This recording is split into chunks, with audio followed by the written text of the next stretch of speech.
You're watching HuffPost Live. I'm Alicia Menéndez. Gay rights are making their way to Puerto Rico. In the legislature, the governing Popular Democratic Party is pushing legislation that would outlaw discrimination based on gender or sexual orientation, as well as a bill that would include gay couples and domestic violence protections. But for every 2 steps forward, there's 1 step back. Despite forward movement in the legislature, last week Puerto Rico's Supreme Court upheld a law barring same-sex couples from adopting children. I have a partner of 25 years. We've been together for 25 years, and after we were together for 5 or 7 years, we started to think about to plan to have a child together. We planned this for 7 years, and this is a very, very well planned child, until we found the way that was most appropriate for us. The only reason I gave birth to our daughter is because I was youngest, and I had a very good medical insurance that could cover me. So that's really the reason. So in this case, we're not talking about me wanting her to adopt my child, but really our child, child that is a product of our relationship and of what we have built together. The case this is like 8 years ago, we presented it to the first court, and they found everything was perfect for the adoption. We went through all the evaluations that anyone, and even more, because we had our own experts, do a separate evaluation of the child, of us, of our home, and of our capacity of my partner to adopt our child as a second parent. And it all said it was perfect. It was I would say we passed with flying colors.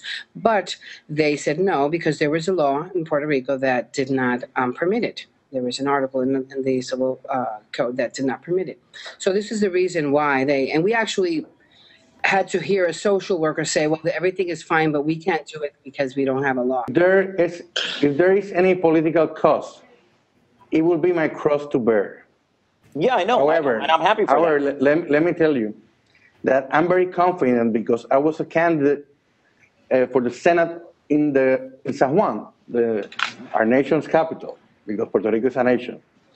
And in our nation's capital, we had a very big support from the LGBT community that both supported me as a candidate and Mayor Carmen Cruz also. So we have a big support from the LGBT community. We've had 30 murders of LGBT people in the last 3 years. We've had dozens of attacks of LGBT people that are survivors of that violence. We have an institutionalized homophobia from the courts, from the government, from the religious institutions, from the schools. We have bullying in our schools and cyberbullying. We have a homophobic program, was a #1 TV show, and that was canceled because of pressure, mostly from the LGBT community and from other sectors that said enough. So yes, there is violence, there is homophobia in Puerto Rico, but above all that, we are seeing progress in favor of LGBT rights. As a person who twice has had to deal with attempts against his life. One of them, they cut the brake cables of my car. And the second one, 4 gunmen tried to kill me in the middle of a road. And right now I'm dealing with death threats against myself that are being investigated by police. I'm going back to Puerto Rico next year to live in my country. And I say this because we cannot live in fear.